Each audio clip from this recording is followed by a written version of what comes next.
Yeah, go, yeah. All right, awesome. Do you still have the slides from like normally, like, because I'm not a presenter, so can you pull up the slides I wrote for? Oh yeah, let me set him as it's Mark, right? Yeah, Mark Robson, yeah. Let me set him as a presenter. And but also, do you have the slides that we usually show like every month? Hold on. If not, I'll just talk. I don't know why I can make him presenter. Hold on.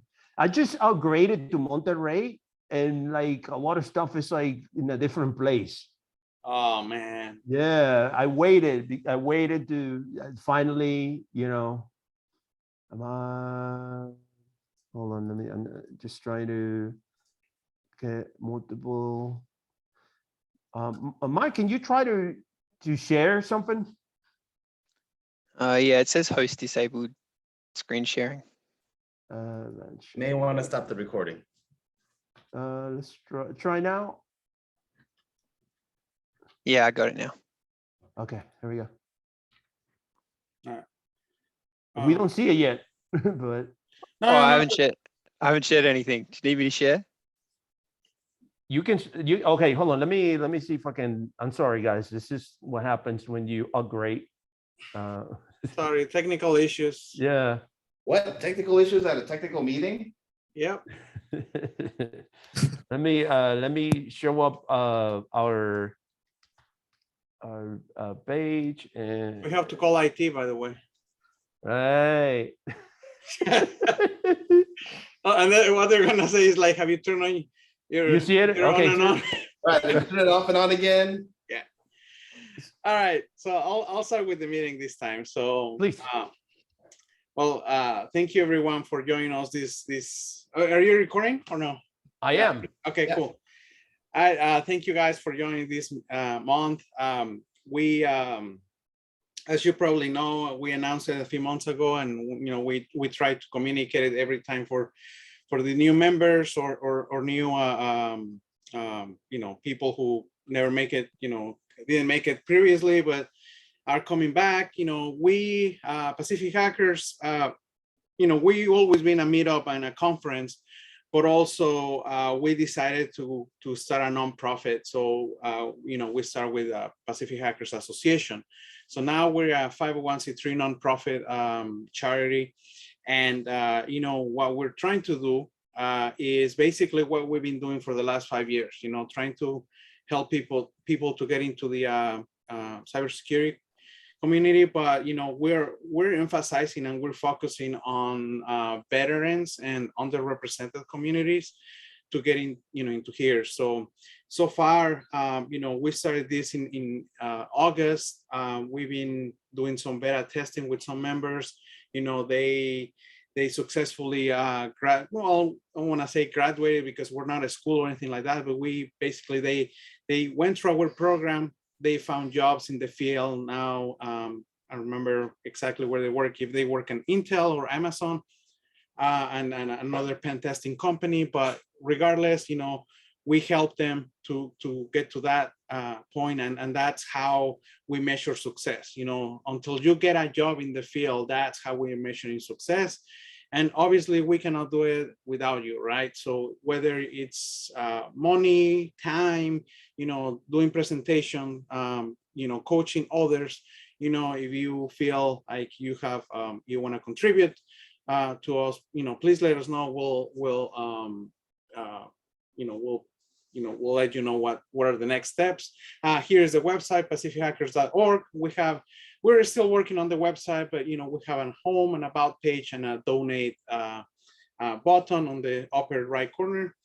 And well, today we have a presenter from the future, which I'm happy to say that, you know, besides being from the future, he's also a teammate. You know, we work in the same team at Fortinet, and he's one of the smartest guys I ever worked with. And he's very knowledgeable, and you know, not just that, but he also knows how to explain technology and you know, things. So that's why I reach out to him and say, you know, you gotta give a presentation to us because you are the man. So with that further saying, I'm gonna present Mark, Robo Robson, and the floor is yours, Mark. Go ahead and start presenting. Cheers, Marco. I'll just chuck my video on so I'm not just a black screen for everyone. It's nice to not see you all, but it's nice to be here with all you guys. Let me just get this sharing.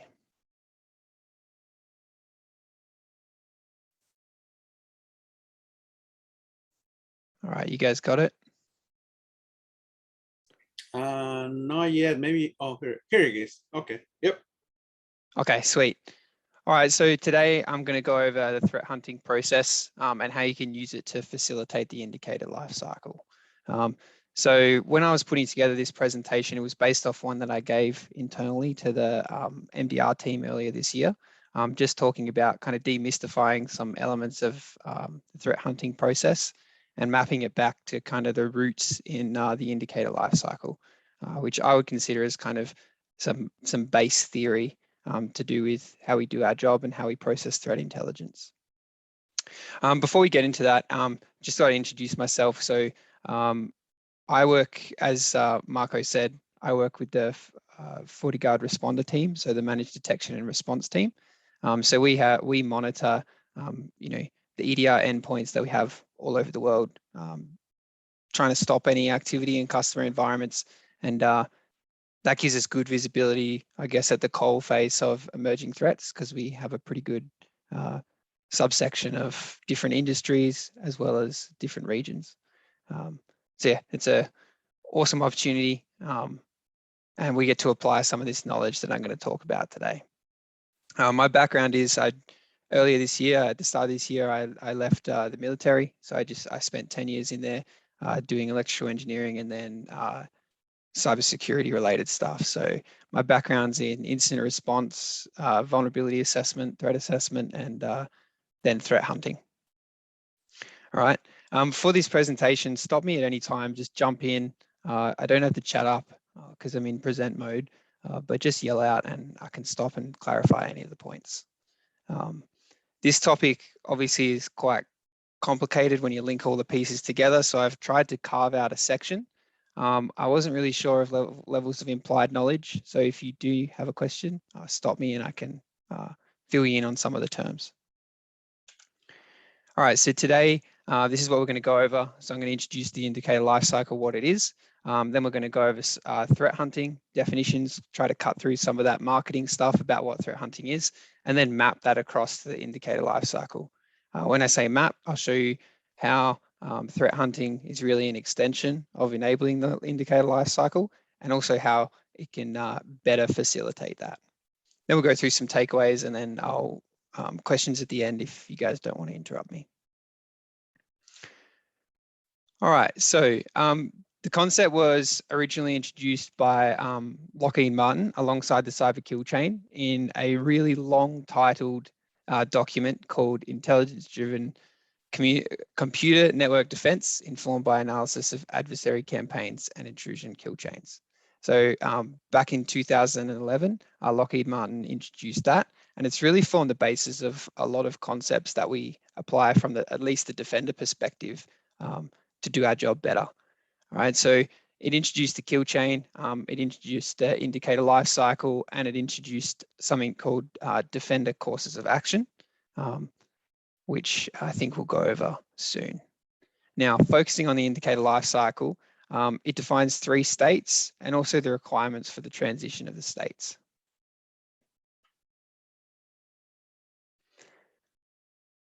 So the indicator lifecycle starts with threat or indicators or threat intelligence being reported, right? So what that looks like is an organization might subscribe to an intel feed that reports revealed indicators. So these are indicators that are known, and we expect that the reporting will map those and provide the context in which they were detected. The next step is that a SOC team will leverage those indicators by incorporating them into discovery and detection cores, making them matured. All right, so that's where we understand it. So this is really when you take something from external and then you mature it in the context of your own organization. The next step, the next part of the process, I guess, is to discover those. So organizations discover indicators while executing discovery and detection cores, making them utilized.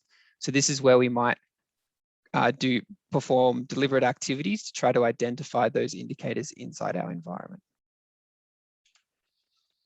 And then the next step is the analyze step. So this is where the organization will analyze those to reveal additional indicators associated with the intrusion. So this is pivoting, and this is, for me, the interesting part of our job, which is where we find kind of the breadcrumbs from known indicators, and then we use those to identify more.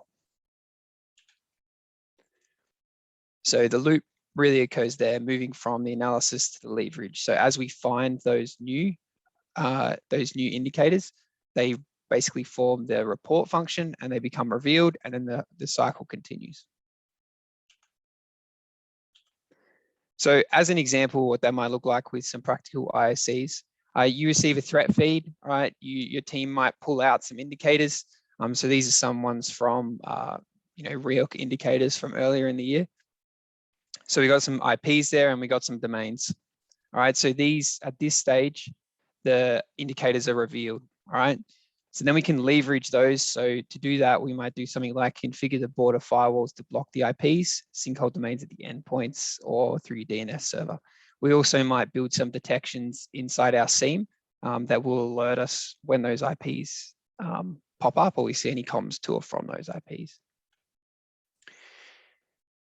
Now, to discover those SIEM alerts, that connections from the endpoints have been detected and blocked, the IT team might isolate the host and then re-image that affected endpoint. So then we would move up and down the kill chain based off that initial reporting to determine what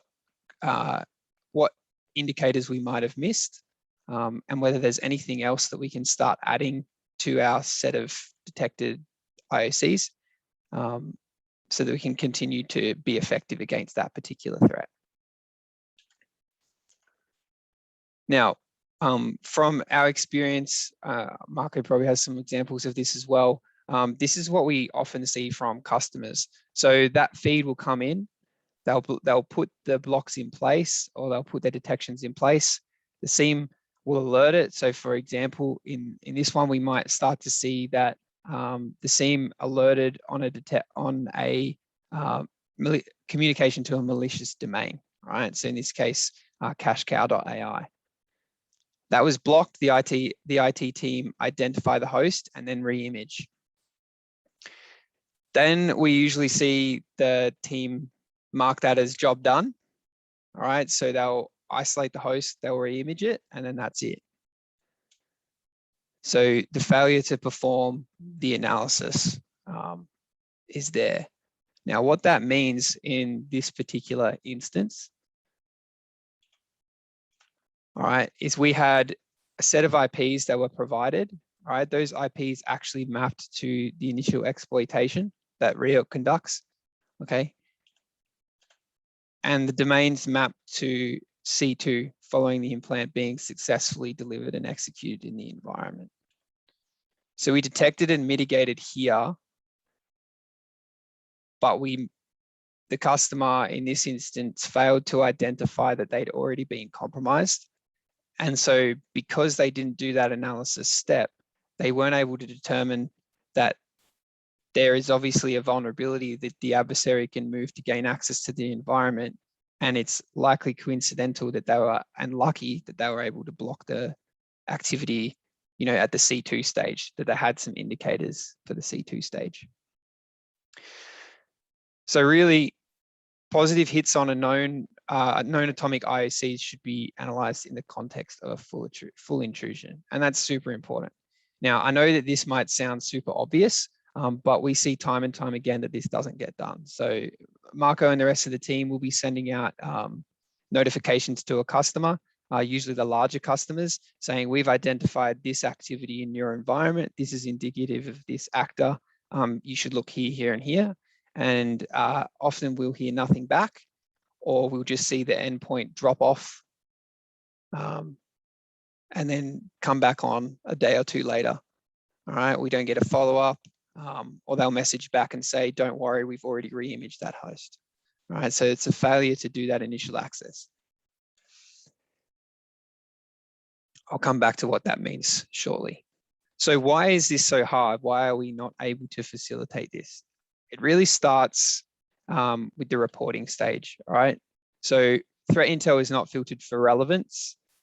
Okay, so that results in a huge volume of indicators coming through that's difficult to process at a high level and ingest properly and properly understand what those indicators mean. Secondly, reporting often removes context. Now, this is probably a really key takeaway, and we'll get to that in the leverage section shortly.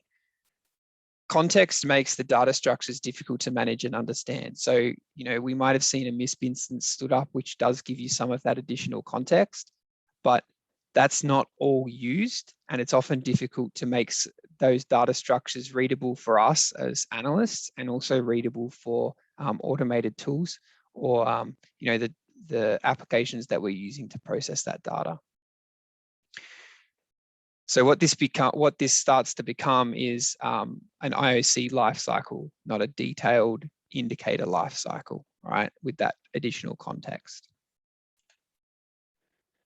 Also, the usability or problem with reporting is the usability window keeps getting smaller, right? At the moment, adversaries, I guess, with the move towards, cloud-based offerings like, Azure and, Google Cloud and stuff, adversaries are able to turn over those atomic indicators quite quickly, which means that the effective window that those IOCs have gets smaller and smaller. So the leverage section is hard because defender coas typically leverage atomic indicators, not the context, all right? So we block an IP address, or we delete a file with a certain file hash, or we prevent it from executing with our EDR or our AV, something like that, all right? Those tools don't actively ingest the context of an indicator, okay? Unless they're designed in that particular way, it's not really relevant at this stage. Because of that, it normally gets stripped out. Also, leverage is technically difficult. Okay, so it requires working knowledge of all the limitations of our tool coverage, as well as a strong understanding of the adversary TTPs. So that's when I talk about leveraging the context itself. So discovery, obviously, is, in my opinion, the easiest portion of it when we use our tools correctly. So I'm not going to focus on why that's difficult. But the analysis stage is hard because of the reasons we previously talked about with reporting and leverage. In most cases, the context of the indicator has been stripped, making quick analysis difficult. All right, so what we need to do is, if we identify a hit on an IOC, we need to go back. We need to identify what was the original reporting, where that came from. All right, what did that reporting say? Where does this particular IOC map to in the kill chain? All right, what are we missing? All right, so that is kind of where we break the chain of being able to automate using standard tools. Analysis is time consuming without that context, like I said, and very difficult to scale. One of the biggest problems that we deal with from the customer perspective is it's hard to justify the investigations when in the resource limited environment. So those of you that are working in SOCs at the moment will understand that we're all really busy. And so often we get this idea that we stop the attack. What's the big deal? Why do we need to keep focusing? Yeah, sure, we might have missed some indicators early on, but we stopped it. So what's the problem? So symptoms of failure, I guess. I'll go through each of the sections and have a think about, if you guys are working in blue teams around there, around the US, see if any of these symptoms, you see them in your environment, and you can probably track these back to a failure at one stage of the indicator lifecycle. So one of the symptoms of failure for leverage is the failure to mature the IOCs. All right, so you might see incidents occur with known indicators only revealed during IR engagements. So you aren't detecting these as they happen. You're behind the 8 ball, all right? Ineffective storage and processing throughput. So in this particular instance, what we're talking about here is you have too many IOCs that you're looking for, which results in you constantly having to purchase more storage in your SIEM, all right? More compute because it's slowed down because it's checking for 50,000 IPs. Most of them aren't relevant anymore, all right? Pointless, irrelevant IOCs.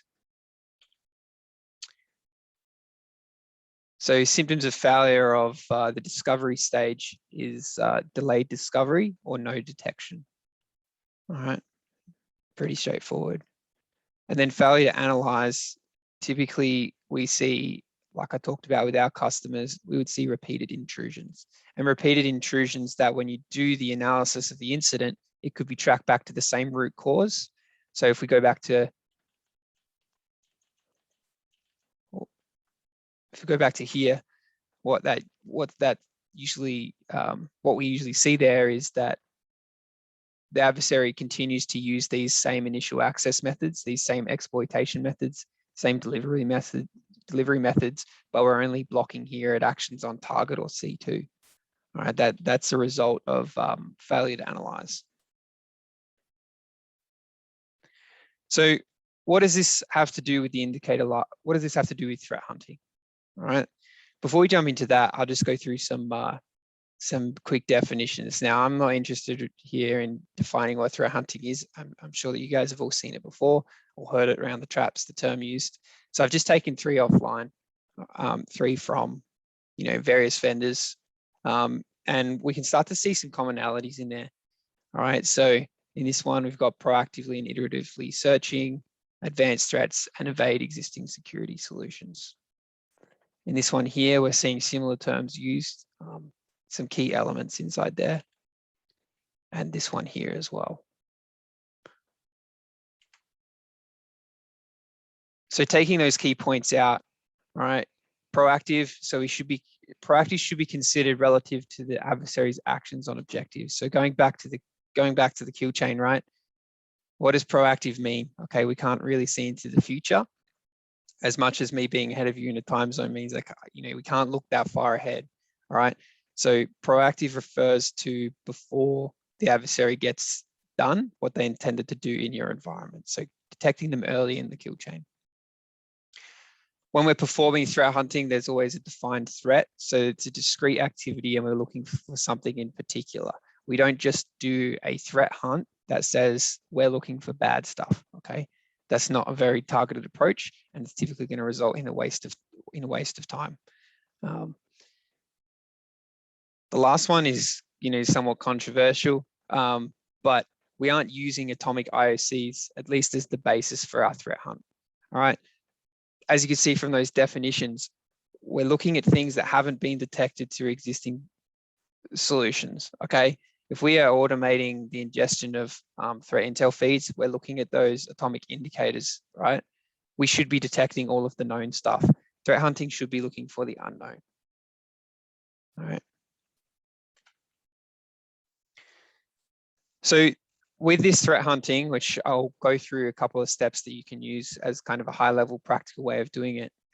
This is the link, all right?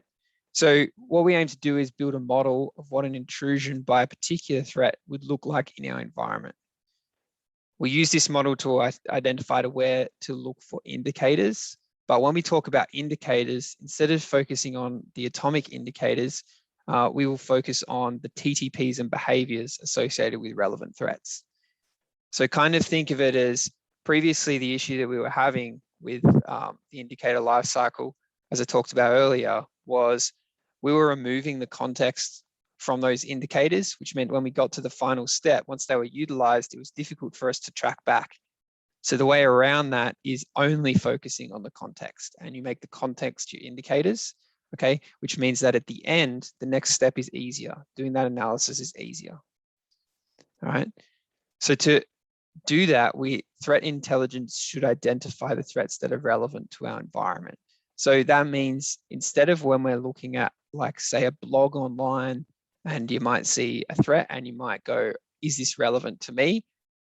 the temptation can be to jump straight to the IOC section at the bottom, chuck those into your firewall, make sure they're in your feed, and then tick the box saying we're good to go. What we're trying to do here is, instead of looking at that section, which is still important, don't want to downplay the importance of that, we want to look instead at what's in the content of the article to understand the behaviors and how they might exhibit themselves in our environment, okay? And then use that to identify atomic indicators that are relevant to us, that are relevant to the specific environment that we're defending, all right? Because if we do that, we can find those indicators that we care about without having to filter and without having to go back to work out the context from previous reporting. So I guess that the second last point there is, using the resources we have in our environment, we need to plan, defend, COAs to identify and mitigate expected TTPs as we see them. So this is front loading ourselves with the tools that we need to be able to take action on atomic indicators that we find. Okay. Now, here, like I said, we're focusing on the context, all right, to streamline the analysis. And then because of that work that we did early in planning for this threat hunt, we can fast track those indicators all the way around to be utilized as quickly as possible. So really what we're facilitating here is, by focusing on the context, is we're preparing ourselves to fast track this analysis and then inject those atomic ISCs back into the process here. So if we kind of flatten the old indicator lifecycle and then fit it to a more generic approach to threat hunting, we'll get something that looks like this. So there's 4 steps, which I'll go through now, which we can do to practically get after this TTP-based threat hunting. Okay, so firstly, we develop an applicable TTP list. So we take our relevant threats, we have a look at them, we work out what TTPs are applicable, all right, and then we collate those, map those to a MITRE ATT&CK framework or something similar to make sure that we have full kill chain coverage. Then we'll develop those TTPs. So then we'll develop indicators. So there's technical indicators associated with each of those TTPs, and then add that to our list. All right, that's moving those indicators and leveraging them to, I guess, better understand what they actually mean from our threat intel reporting. Next thing that we do is we mature those TTP indicators by developing an implementation plan. So this is how we're going to use these. So how we're going to detect those TTPs in the context of the tools that we have available to us in our specific environment. All right, so kind of a transition point here is that this is theoretical. Okay, this is all to do with the TTPs and kind of the art of the possible, for want of a better term there. What could we possibly look for to identify that? And then we transition to the practical. It's like, all right, cool. We know what we want to look for.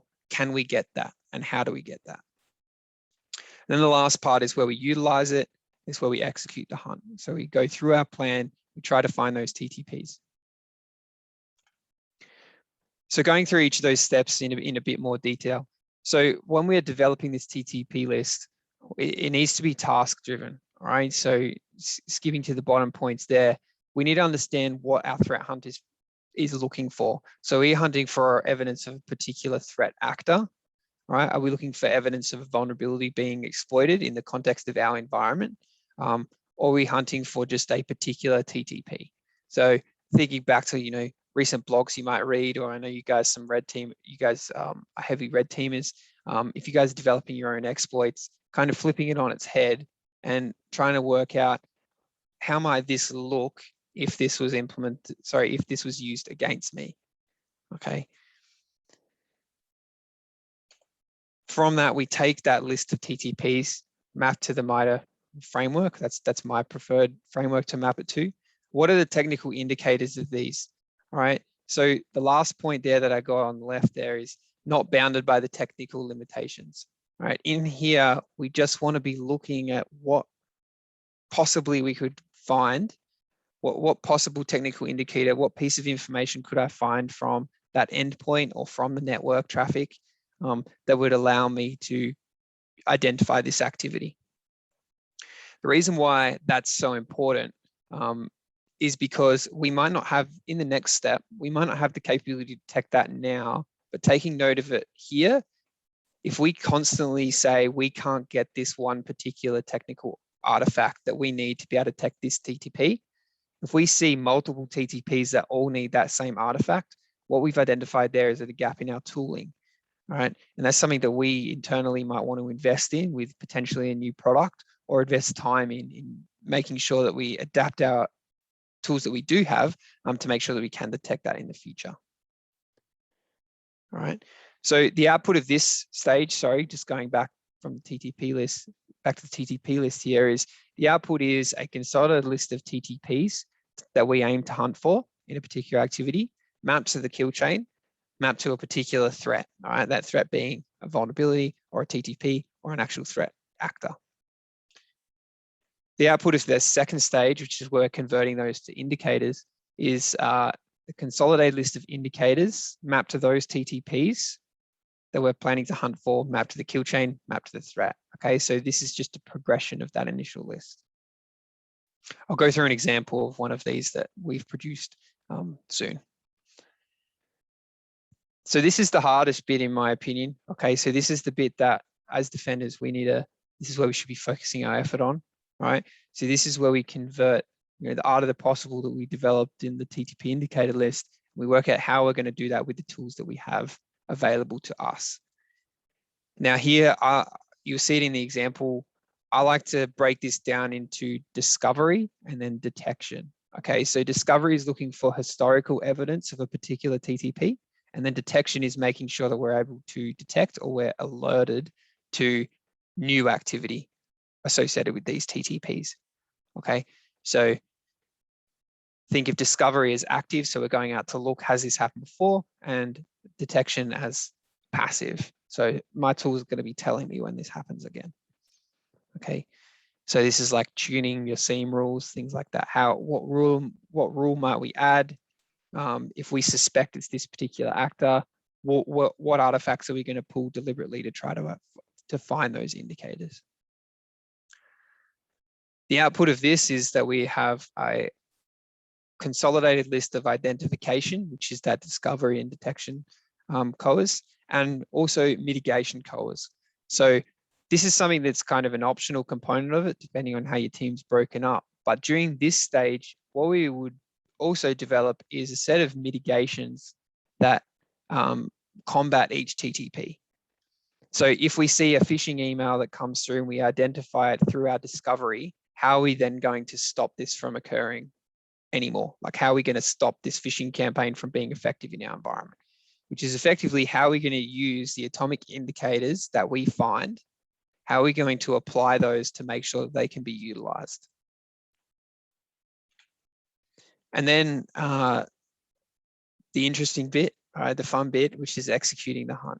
Okay, so during this, the questions that we're going to ask ourselves, what atomic indicators are going to be associated with each of these TTP indicators? Sorry, with each detection of each of these TTPs. Right, what can we expect? Do the TTP indicators that we do find, do they align with the relevant threats? So say if we're looking for actor A, right, and actor A uses a kill chain that, it goes, phishing, then the actor comes in, and then installation is potentially they just spin up their malware. They've got a macro that downloads a malicious payload, say Quackbot, for example, sets up persistence. How does that work? And then they access the AD, perform enumeration, dump creds, pull data, right? Are each of those steps that we're seeing, that we're detecting from our indicators, do they align with the actor that we're hunting for now? Or is this something new? Okay, because if it's something new, we might not have an implementation plan on what to do. So potentially go back to the drawing board, work out how we're going to approach that. Switch to more of a traditional IR. Also, as we're executing that hunt, the end goal is not to find cool, interesting stuff. The aim is to mitigate threats in our environment as quickly as possible before they're able to take actions on target. So if you identify an attack, we don't want to just keep going through the discovery phase. We want to convert that information that we found to mitigations as quickly as possible. All right, and before I keep going, does anybody have any questions on those steps of the process? Okay, sweet. So the outcomes of this overall process are, there's a whole bunch of them, but mapping them across to the indicator lifecycle, we have a list of indicators associated with TTPs employed by identified threats that we've deemed as relevant, and then mapped to kill chain and the threat. So that means these TTP indicators are revealed. We also have a plan for identifying this activity and mitigating it within the context of the defended system. All right, so these are matured indicators. Also, we have an assessment of whether indicators, this is after we've executed the hunt, of whether indicators are present in the environment and what the implications are regarding progression through the kill chain. So if we detect this indicator, that means that the adversary is here. So back to the RAAF example, if we detect one of these domains, all right, if we detect C2 that looks like this means the adversary is in C2. In our hunt plan, what have we missed? What indicators have we missed? What do we need to go back and look for if it's the same actor? The reason why this is super useful, this entire process, as much as it can be time consuming, is it identifies gaps in our discovery and detection capabilities.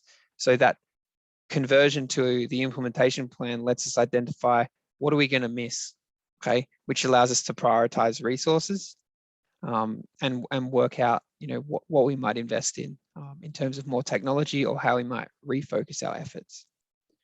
By aligning with the MITRE ATT&CK framework, we can reuse detections for similar threats, right? So obviously, if we have enough threat hunting, plans, and we've gone through this process a number of times, as new actors come in, all they're really doing is we can take indicators that we've already planned for, all right, and map those for a new threat hunter activity, okay? And we'll be tweaking those indicators slightly because there might be a different way that a particular actor uses it, but we can continue to reuse the work that we've done. This process also supports technical attribution beyond simple atomic IOC crossover. So instead of now we just get a detection that says this IP has previously been associated with a real campaign, right? Instead, we can take the detection for that particular indicator, right, and actually do attribution based off, either like the diamond model applied to each step of the kill chain, or we might use it to better inform something like one of the newer models like MICTIC or something like that. All right, we can perform that attribution much easier because we have that context. Cool. All right, so I'll show you what an example looks like of one of these kind of planning activities. All right, this is a draft one that we did, that the team and I did for the Conti playbooks. So I'm sure you guys all saw that when it came out in August. So what we did was we went through those and we mapped all of the TTPs that were inside that to MITRE, right? So there's a lot of them, but we took each step of each of the tactics, or kind of the MITRE equivalent of the kill chain. We got each of those, worked out what stages we had evidence for based off the playbooks. And then we went through and worked out all of the techniques. Okay, so when we're talking about the steps, right? Talking about these steps here, we developed the TTP list. So we decided that the relevant threat for us was Conti at the time. We developed a TTP list that's employed by the actor. Then what we did was, down in this section here, is we developed the indicators and the indicator descriptions. Okay, so what are we actually looking for? Technically, what does that look like? All right, for each of these TTPs. So in this example here, we took this particular TTP. What technical indicators could we find? All right. So looking back across here, that's the focus on this area. Then we developed an implementation plan. Obviously, in our job, we're focused on using FortiEDR. So what we did was we determined what that indicator might look like in the context of FortiEDR. Now, FortiEDR has telemetry that's divided up into a bunch of chunks, all right? From here, we identified what pieces of telemetry we might want to collect that would allow us, that would show us this technical indicator, okay? Then we developed discovery, like I said, and then detection courses of action for each of these TTPs, okay? And so we went through that, built queries that we would use through the FortiEDR internal SIEM, and worked out how we might start to detect some of these high-level TTPs. Now, we still included, you might see it in here, in some cases, we still included the atomic indicators because they've still got good value, but that wasn't the core component of the threat hunt. All right, we did that because it's easy for us to automate those searches.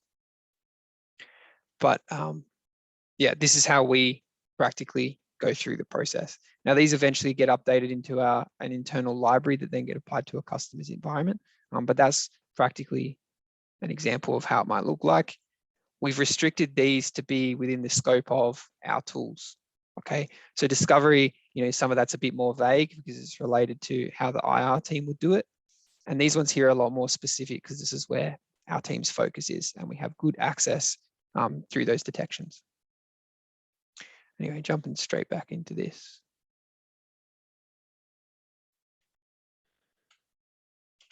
All right, any questions on that example before I go into the takeaways? Okay, sweet. So key takeaways, if I went through that too fast, would be only using atomic indicators inhibits the analysis through loss of context, which breaks that cycle, okay?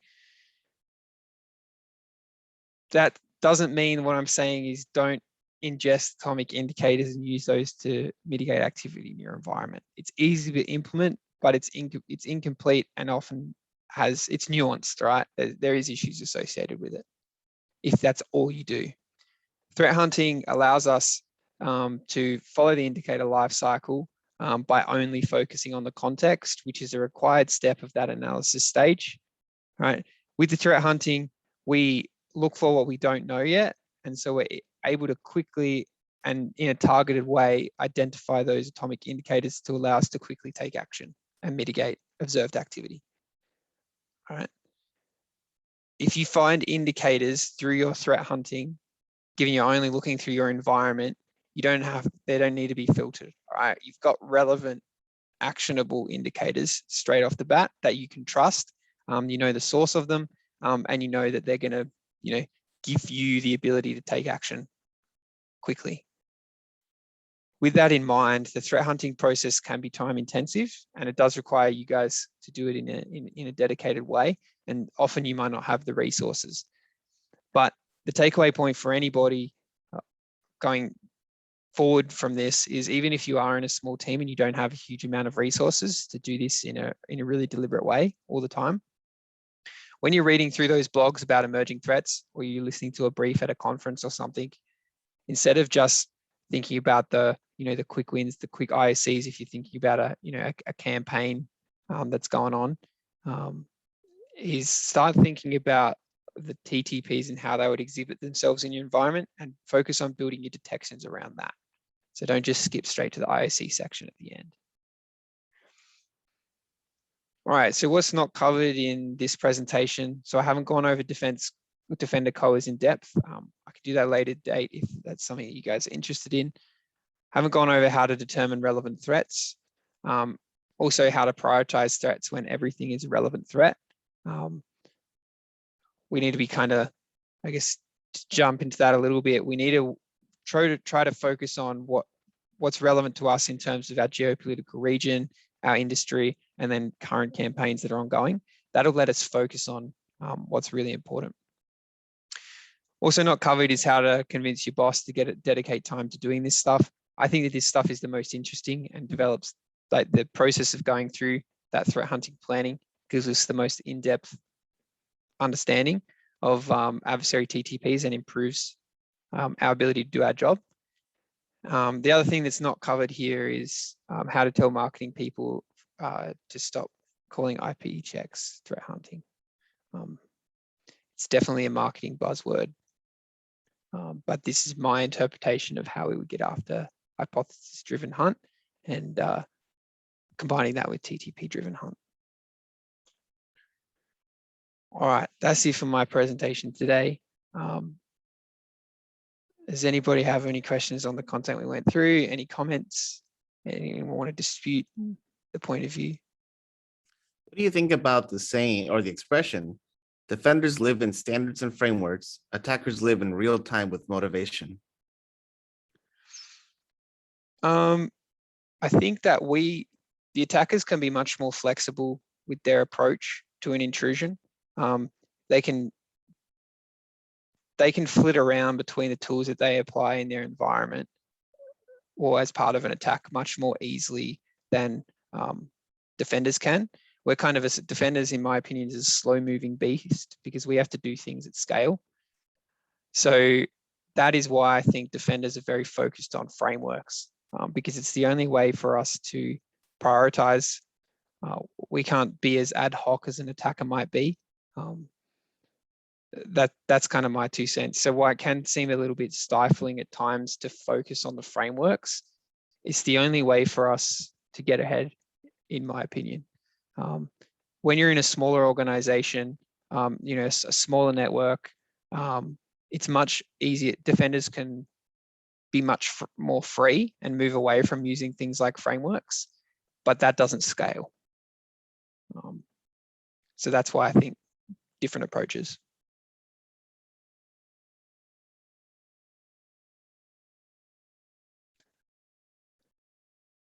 Any more questions or comments? Yeah, a lot of groups tend to follow a very much checkbox approach oriented to security, where they're just trying to fill in all the checkboxes. Do any information security standards require threat hunting in this sort of manner? I don't think that they do. And the reason why I think that is because a lot of the tools that we use, like I covered before, a lot of the tools that we use for defense only take action on the atomic indicators. So the focus is always on the atomic indicator, but really it's kind of cause and effect, and we focus on chasing the effect rather than the cause. We're always gonna, you know, be reactive. But yeah, to answer your question more directly, no, I don't think it is because it's difficult, or has previously been difficult, to action the context and perform this deliberate threat hunting activities. So yeah, it's still a very manual process because of the flexibility that the attackers can use to, you know, change what they're doing. It does take a bit of critical analysis to be able to come up with these. I guess the transition. There's 2 transitions that are difficult and kind of hard to mark down in terms of requirements for, say, a system or a process, and that's kind of turning atomic indicators, tracking that back into working out the TTP that was used that generated that, and then you as a defender in the context of your environment working out how you're going to detect that. And the reason why I think we get it wrong is because that second bit, the implementation, too often we just cut out the context and say we focus on the bit that we can action. And so, yeah, that's why I don't think we see any formal requirements around threat hunting. Also, it's like I said before with the marketing, absolutely smashing the definition of threat hunting. And still to this day, I can't find a proper definition. It's just someone's 2 cents. That also makes it difficult to kind of mandate or recommend activities like this.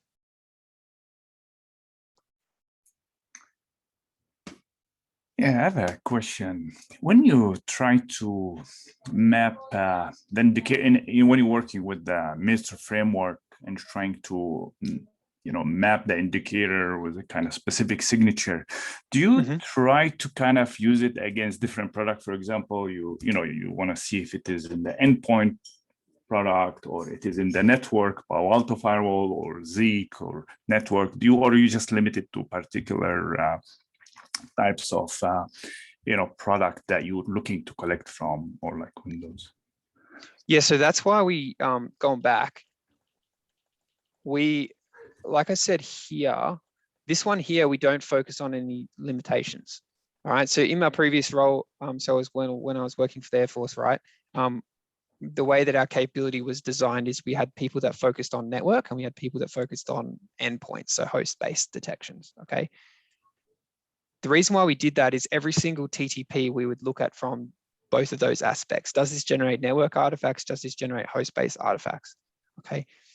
Now, even though those in a lot of cases, the network artifacts were not the best way to detect that TTP, you can still, combining lots of low confidence indicators, all right, but seeing them all at once converts it to a higher confidence indicator. Okay. So on your question, you should always be looking at this step here, right? Developing these TTP indicator lists outside of what's available to you in your environment. Right? This is really you can take that too far and you need to work out, when you're going too deep on that. But you should always be thinking about how could I better detect this? And we ignore what we have until the next step, okay, which is developing this implementation plan. So to answer your question, for this step here, you're right. We don't focus on just the tools that we have. We don't just focus on endpoints and we don't just focus on network. We try to look at everything. In this step here, this is where you say, all right, that's really great. Technically, and you go through your list and you say, how could I do this? And this is where the art of it comes in, that people talk about, the art of defense, right? This is where we need to be looking at creative ways where we can detect with what we have. All right, this is where we focus on the tools that we have available to us. Does that answer your question? Yeah, great, thanks. All right, anyone with any more?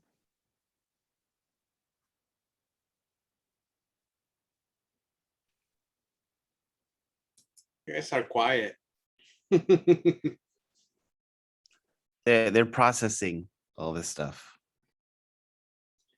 No, and this is the reason why I wanted to Mark present this, because I know the job that he does for the team, and I think it's one of those important aspects when you're either you're setting up a security program, a security operations center. Those are the type of things you have to take in consideration, right? And also, as he described, threat hunting, there is a marketing side of, there's a definition per marketing, what it is versus what it actually is. And, sometimes, like he said, the bosses will not pitch in, will not give enough money to form a team to do this kind of stuff. But it is very important, because that's how you defend, that's how you win. Otherwise, you're not. So yeah. Anybody else has any other questions?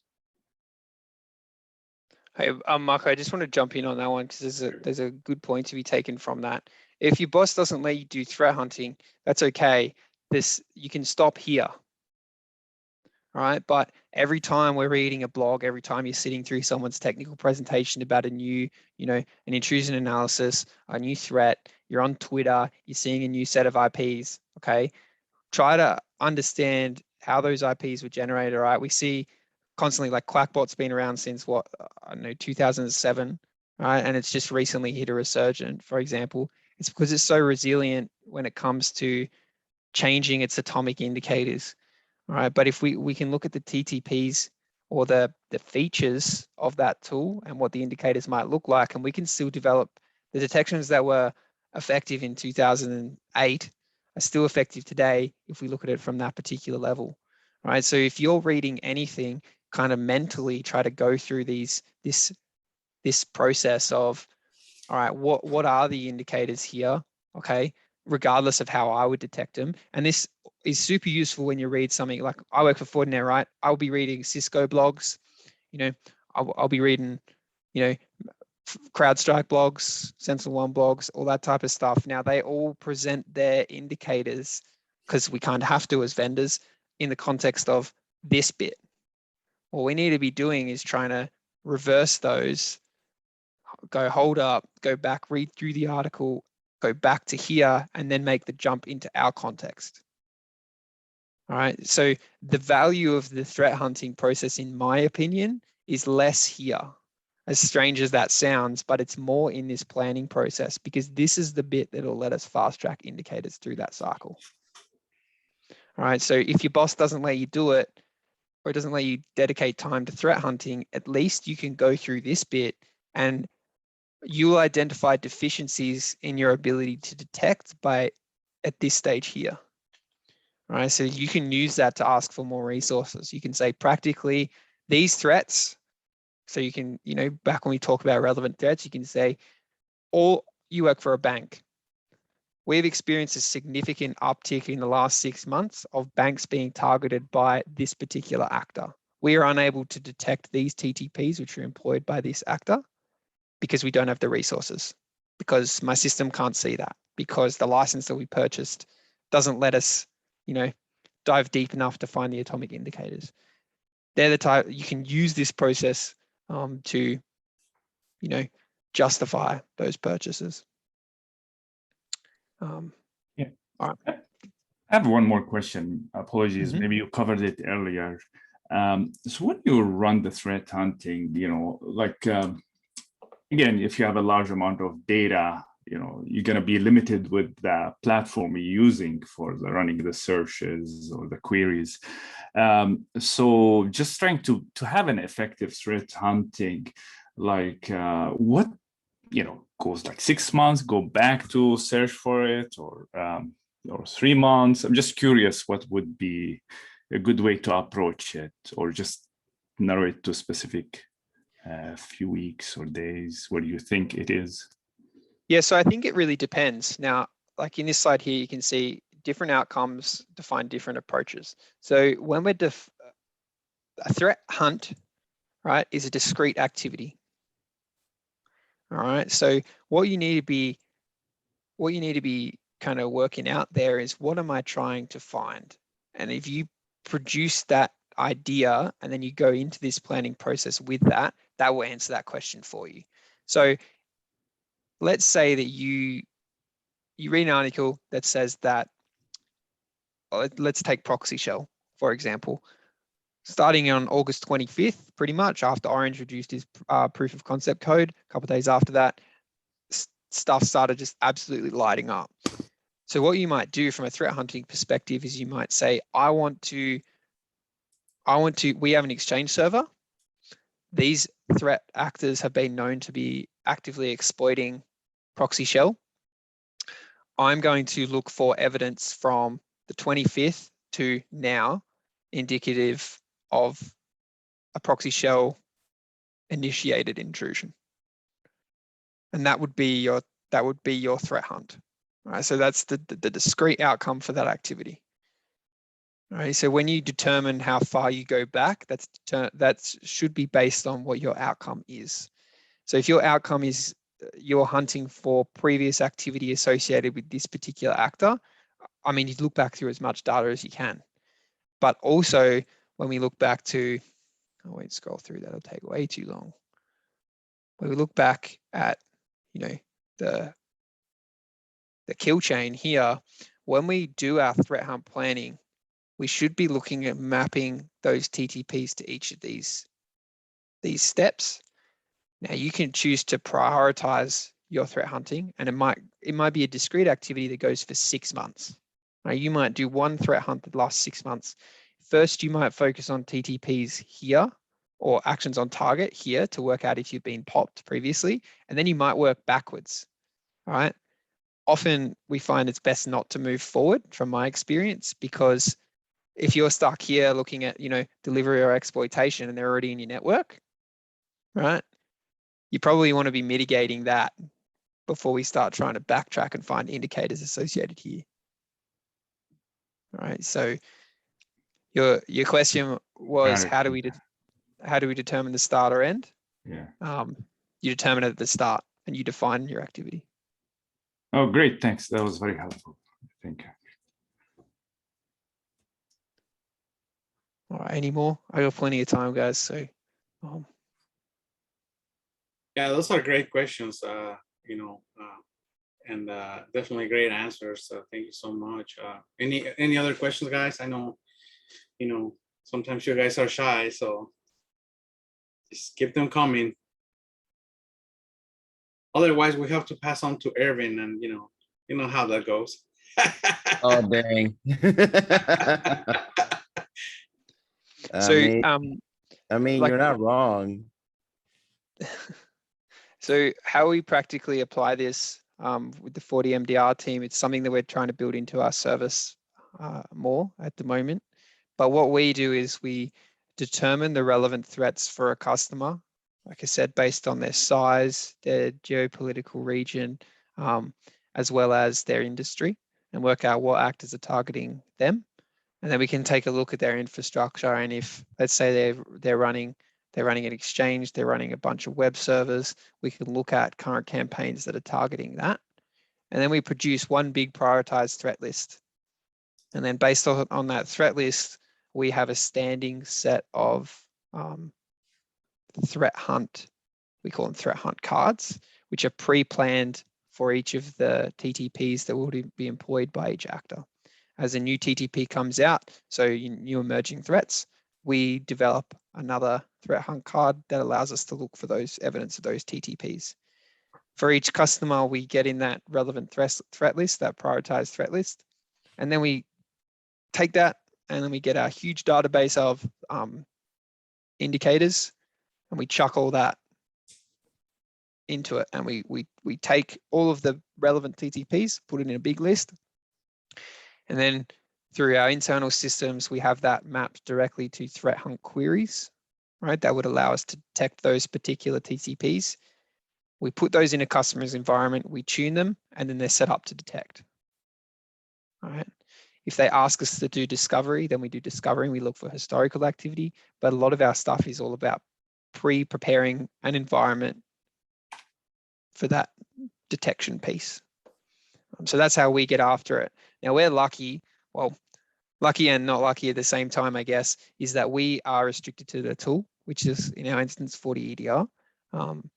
You guys, like, it's good to have bumpers, but it's also frustrating sometimes when we don't have the ability to detect a particular TTP.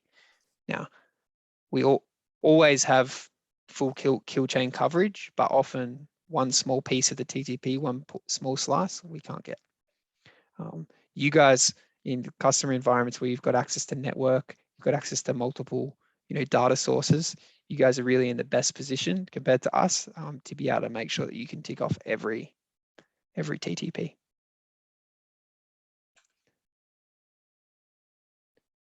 All righty, that's all I got, gents. Well, again, thank you so much, Mark, for taking time out of your busy, it's your Sunday. I mean, obviously it's the weekend for you and you're already on Sunday, so you're ahead of us. So want to really thank you for taking time and do it. If they have any other questions, do you have, by the way, do you have your contact at the end or no? No, but I can put it in the chat, or I can just send it through to you. I can make the slides available as well. Yeah. Oh, that'll be great. Yeah, thank you. Because sometimes people ask for that. Yeah. You can send me your contact on the chat, or if you want to modify the slides before you send it to me, it will be in the slides. Yep. If anyone in the chat, if any of you guys got any more questions, feel free to reach out to me. I mean, my contact details will be in the slides. shoot me through a message. I love talking about this stuff. If you think that there's some areas in the process, if you've got something to contribute there, I'm all ears. We're all trying to help each other out here. So yeah, reach out and touch base. Awesome. Thank you so much. Appreciate it. So today we have a second presentation. Mark, I mean, you're obviously more than welcome to stay in and watch the other presentation. Otherwise, enjoy your Sunday, man. I mean, you're definitely ahead of us, and tomorrow you're gonna be working while we're gonna be sleeping, and but anyways, definitely enjoy your weekend. But again, you're more than welcome to stay. So yeah, I might head off. Thanks for the invite. Are you guys recording the rest of it? we are, yes, and it's Yeah. We're gonna publish it, so it's gonna be available in our YouTube page. Awesome. Yep. Awesome. I'll check that up on later. Nice to meet all you guys. I'll see you around. Thank you. All right, so our next presentation will be Irving presenting on Discord security and other stuff. So the main reason why we decided to do this is because oh, look, there's a shark. It's because Rod, he's very against Discord and he doesn't like it. So the purpose of this presentation is to make Rod like Discord. So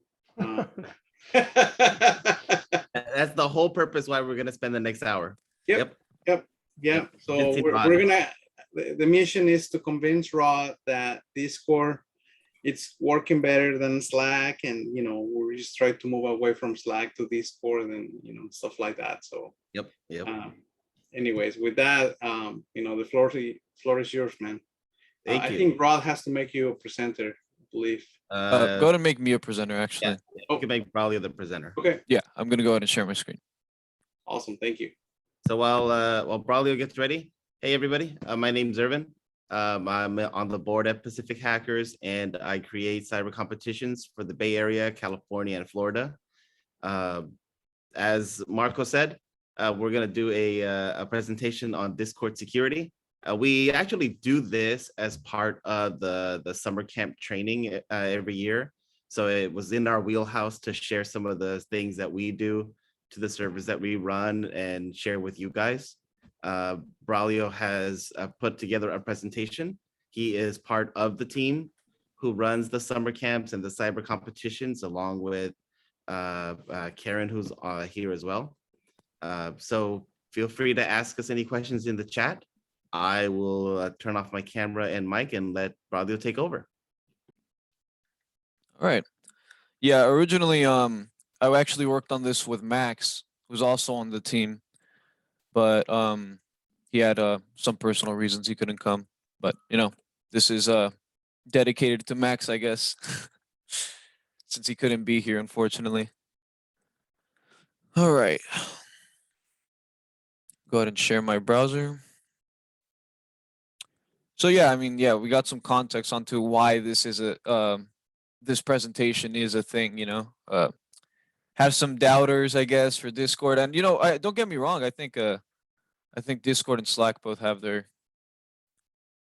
pros and cons, but I'm gotta get into Discord and everything about it. Basically, can you guys see my browser here? That good? Yep.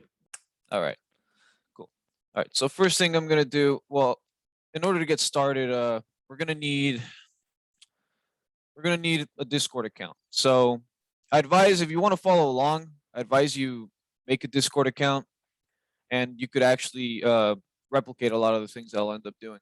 It's not going to be anything that can't be replicated on your own computer account. I'm sure a lot of you at least have a Discord account. Maybe you don't use it, but yeah. Okay. So first thing I'm going to do is add Irvin as a friend. So when we start off on Discord, one of the few concerns I found just about Discord in general, really like the confusion with the interface. So over here, I'm just going to start off with some basics of like Discord and its layout. Over here, you see there's like a thin line separating the Discord icon, and then here you would have a list of servers.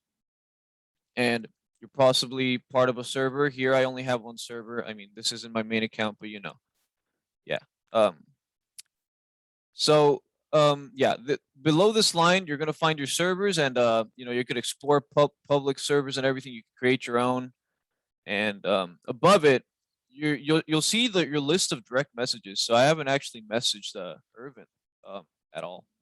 So just go ahead and wave hi, I guess. And yeah, I mean, you have a look. You wave hi as well. So yeah, so here are the friends. It shows you could add a friend, and you know, each username it doesn't have to be unique. It just has a unique like 4 digits after that, like kind of identifies you.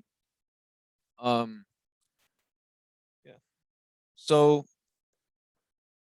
I think from here, when you want to start creating a server and really getting like a community together on Discord, you know, originally this did start as like kind of like just a gaming platform for people to communicate on, but yeah, I mean, like there's really like you could see just by the templates, you know, it's really branched out into something else, and you know, by clicking here on this plus sign, you can see, you know, you could create your own server, no requirements. You could just go ahead and start off. And you know, there's the templates, and or you can start from scratch. But for me, I'm just gonna go ahead and display the local community template. I'd say it's sort of relevant. Let's say for a club or community, and when you start making a Discord server, um, you could put a picture. There's a lot of ways to really customize it. But you know, I'm just gonna leave it like this, just a blank server for now. When you start off, especially if you have a completely new account, you'll get a lot of bubbles like this that will like show you, you know, different features. Right here, it's just mentioning a new feature, scheduled events. We're gonna go ahead and dismiss that for now. This is like a paid service, so I'm gonna just dismiss that for now. So with when you create a server with a template, you have a list. It actually gives you like pre-made text channels and voice channels. And as you can see here, each text channel, so there's the sidebar with the list of your servers. And right now I'm in my own. And you know, I could bounce between them just with a click. But these text channels are separated by the different sections. So it's like a drop down. And you know, you could actually, some people may have different access to different text channels, but I'll get into that in a little bit. Really, when you start off with the Discord server like this, you will have like, you could consider this. I mean, it gives you a basic template, and it's actually really useful because it gives you kind of like a welcome mat for people. So like, let's say I would just say welcome to my server. I don't know, you could just have a message like that just to start off. And really, a lot of the times, some servers will only show you this. And I'll show you how to actually make it so they can't see anything until whatever you ask from them, basically. So first thing I'm going to do is actually invite Irvin to the Discord server. And so in order to invite people, you know, it gives you an indicator right here. You click here, you click invite, but you can also actually, you can create an invite link. And right now it's hidden because I'm on streamer mode. But typically an invite link will, you can edit how long it works for. So your server could have just one invite link that is just the only one and it's shared amongst everyone, or you could have one. Let's say you don't want certain people joining after a certain date, or you don't want to random people joining. I mean, you can make it expire in 30 minutes if you want or something. And you know, you could also have like how many people can actually click on this link and join your server. And really, this is good in case you don't want like completely random people just being able to join, or someone just making, you know, inviting people that you don't want on your server perhaps. But and you know, there's the temporary membership as well. But yeah, you can also just do the shortcut with your friends. And yeah, so we have Irvin here, and the first thing I wanted to get into was just basic moderation on a Discord server. If you were to have one like with your friends and stuff, you know, maybe like it's a little more loose on moderation. But if you're gonna have a community Discord server or something where you want it to be kind of like on a bit larger scale, let's say more than like 10 people or something, and it's like you want it to be a little more clean, I guess you can say, in terms of just the layout and everything and pardon me, rules. The first thing you have to start doing is really you want to check out the roles. The first thing you want to do is you want to create an admin role. So just go ahead and you click through the roles, just name it admin. You know, change the color. You can make it something like I don't know, like an aggressive red or something, whatever. You can make it purple, pink, doesn't matter. It's really customizable, like I mentioned earlier. I think a really neat thing is you can separate the list of roles for different members. Oh, you go ahead and save changes before you do anything. But yeah, you can. There's a list over here on the right side. It says online. See, I haven't assigned any roles, so it just shows 2 people online, but it'll separate once I assign the roles. So you go to roles, and to really get your admin role going, you want to go ahead and start off with the permissions. So really for admins, I mean, you are the owner, but if you want an admin, you know, aside from yourself, of course, you would want them to have pretty much every single permission. You know, it varies, of course. Maybe you want to be like you want to have like the most permissions out of everyone, or maybe you want someone to be on equal footing. But yeah, I mean, you could just go ahead and check through these. Really, the permissions for roles are pretty straightforward. I mean, there's a lot of things like managing roles, manage channels, view channels. It lets you view everything. You know, some channels may be hidden, but if you have view channels on your role, then they'll be able to view the channels as soon as they join. But if you don't want that to happen, there's actually a way to, you can turn it off. But we're going to keep it on since it's for the admin, obviously. View audit logs. Audit logs can be important, you know, if you have any problems on the server, and you want to, you know, look at the audit logs for them. It's like a record of, says right here, allows members to view a record of who made which changes in the server. So let's say you have some admins and someone did something wrong or made a mistake and no one's, I don't know, you want to figure out who did it. There's the audit log.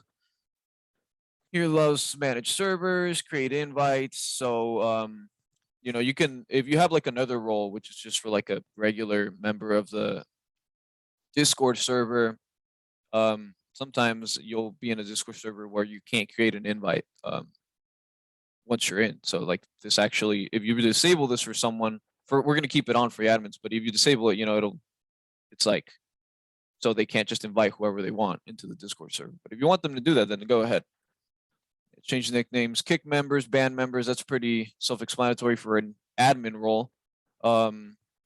You know, send messages, everything's checked off really. Manage messages, manage threads. So you can have like threads within Discord servers that actually, you know, you could have like a topic kind of like off to, not necessarily off to the side, but just have its own section so that it doesn't flood a text channel, which is pretty convenient actually. Just text to speech messages. You know, typically people don't like that on the server, so I'm just gonna I'll keep it on, but you know, for regular thing, generally they don't have that on. Priority speaking, this, you know, it's just so you like if you're a little louder than other people. I don't really like that. It's not really a convenient thing, I don't think. Unless you're like presenting within the Discord server, then of course, you know, it'd be pretty decent if you had like a presenter role, which you can add. Just an example. To mute, deafen, move members, manage events. So yeah, I showed you all the permissions. But really for the admin role, there's the advanced permission of just making them an administrator. And you know, you got to be careful with making people administrators, of course. Like obviously, you know, as Discord is telling you right here in bold, this is a dangerous permission to grant. Of course it is, because, you know, they have complete control. It's like they're an owner of the server as well. At this point when you turn it on, but I'm going to go ahead and turn it on for here. And yeah, go ahead and add myself as an admin member. sorry, Irvin, you're not an admin in this server. But, and from here, you do want to create a role for like people who just join. Really, the at everyone is for like people who join. It's the default role, the default permissions for people who just join. And so, for now, something I want to cover really is the mentions. So typically, if you yeah, everyone's just sending gifs. Can't wait to see them. But typically, when you mention someone at everyone, it mentions the whole server, so they all get a notification, or they all most likely will get a notification. At here is everyone on the server, right? Then in that channel, and then all roles will just that's everyone. You want to disable this typically. It's really it can be I guess you can call it annoying, but you know, here Urban is at everyone.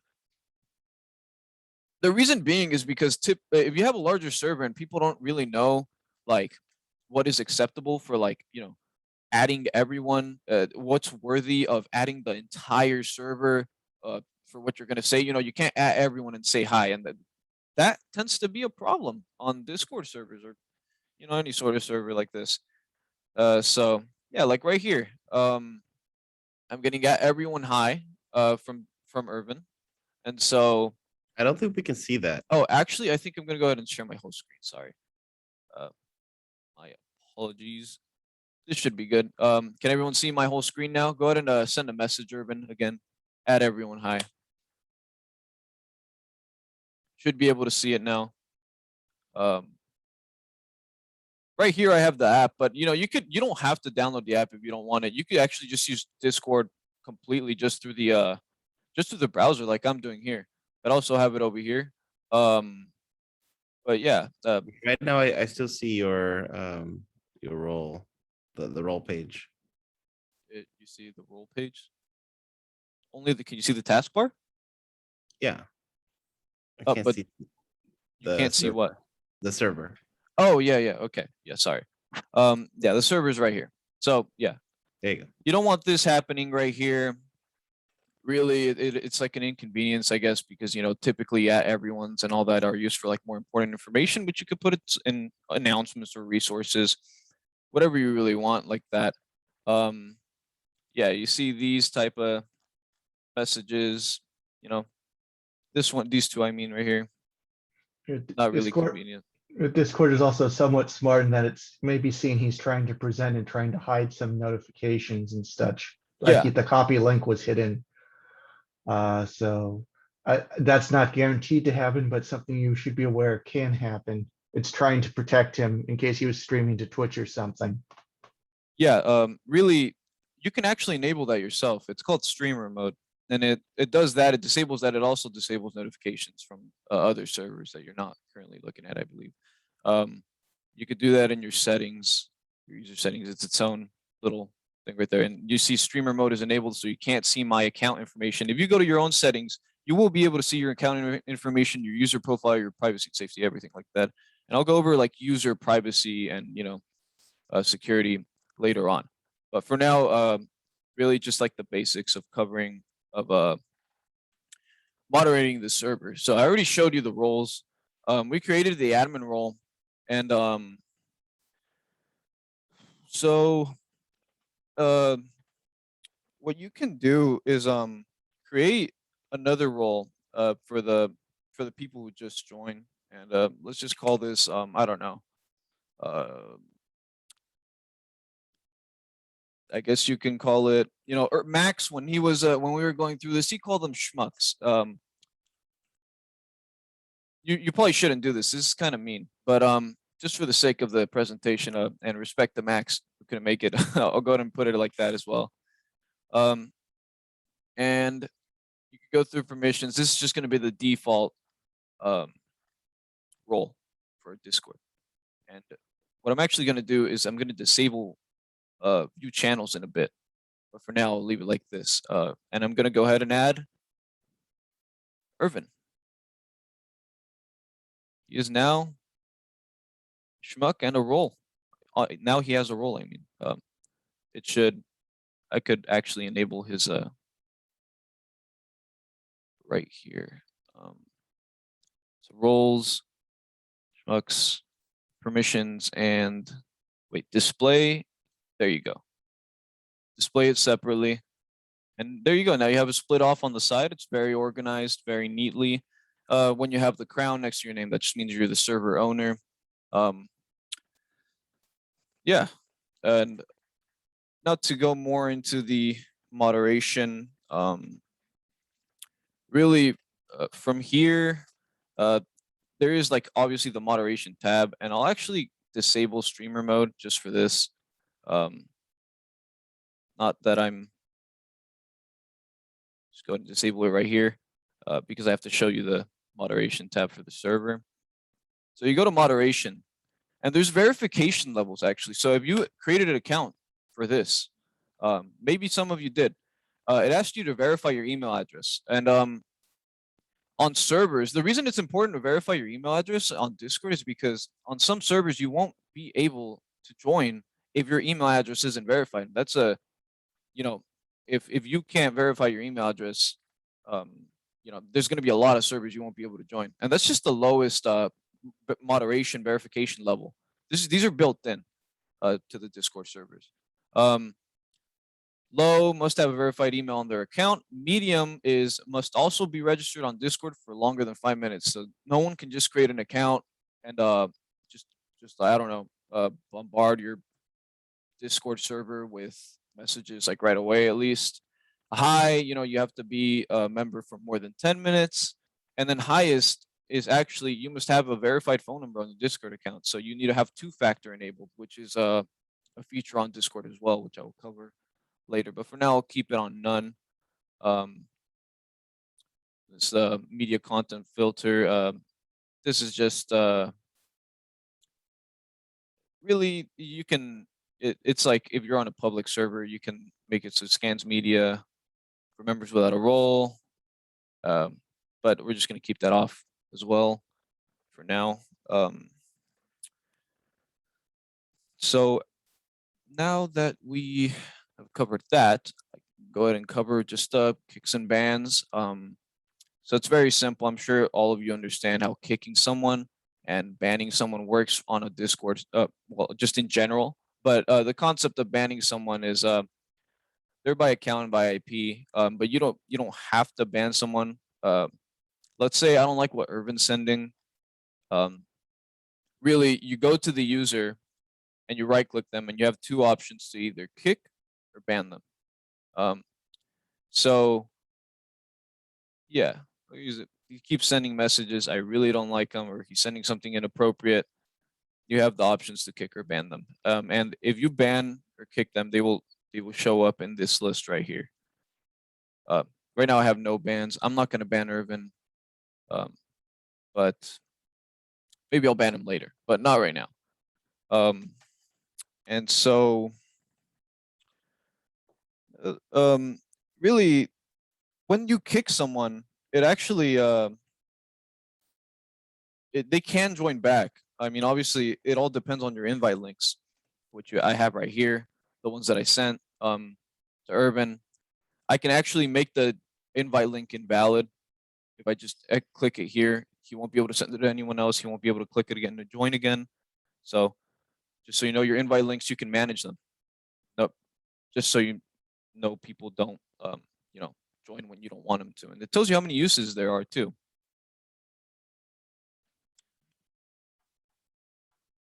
Yeah. And now I think I'm going to get into the more, I guess, the details of like moderating a server. Really, they are the built-in functions that I highlighted for the Discord server settings, but there's also Discord bots that can help you make moderating a server like very easy. So there's a lot of them. People prefer different ones, but I'm going to go ahead and cover Dino. So Dino, it's a moderation bot. It just helps you moderate and give you. It has like more in-depth settings for how you can manage your your server, and you can also, you know, have an auto mod, which I'm going to cover right now. But in order to get a Discord bot, Dino specifically on your server, the first thing you want to do is actually log in with Discord when you're at the page. And so when you do that, logging into Discord, I believe it uses OAuth to log in with your Discord account, just like you would log in, you know, when something asks you to log in with a Google account or like a Facebook account sometimes. But you can log in with Discord if you don't want to put in your information and stuff like that. Here you have to log into Discord, and it tells you what it has access to. Dino is a very reputable and trustworthy bot, so you don't have to worry about anything with it. But you do have to be careful with some bots, like especially some more obscure or less used bots. You have to be careful with what you're dealing with. But this is really like information that just anyone, like any friends, can really see. It's not anything crazy. So I'm gonna go ahead and authorize it. And now that I authorized it, I can add it to one of the servers. So I'm not gonna add it to this one. I'm gonna add it to the one that I just created. And I'm gonna go ahead and click on it. And so when I click on it, it'll tell me what it's gonna be doing in the server. It's gonna be creating commands in a server. So let's just go ahead and continue. And these are the actual permissions you're granting it. So again, be careful with what you're adding to your server. Dino is a verified bot. So it's verified by Discord. It's completely safe. I recommend it personally. It's a great bot that can help you keep a server organized and, you know, clean. Yeah, just go ahead and keep all the permissions and you go ahead and authorize it. I am a human, so okay, this is, shouldn't have done that to me, but let me look for some trains real quick. Let me know if I miss one. Is this a train or is that like a house? Oh, well, I think I'm good. Train.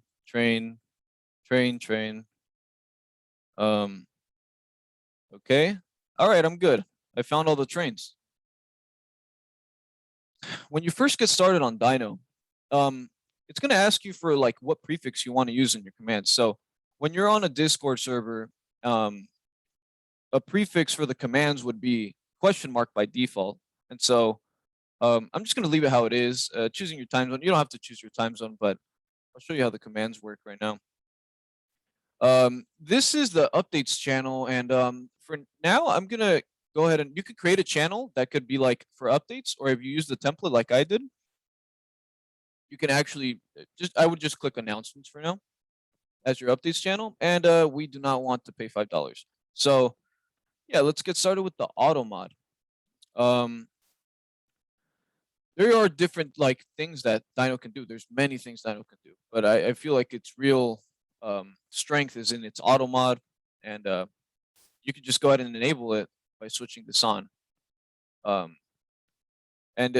want to go to the settings, and really, auto mod is just it can help you. You know, like if you don't want people speaking a certain way, using like, you know, any sort of bad words in your Discord server, or you want to ban some words or some terms, anything, which I recommend. Yeah, it gives you like different things you can ban as well. So these are the filters for the auto mod. Banned words are right here. All caps. If you don't want people talking in all caps, you can enable that. Duplicate text, fast message spam.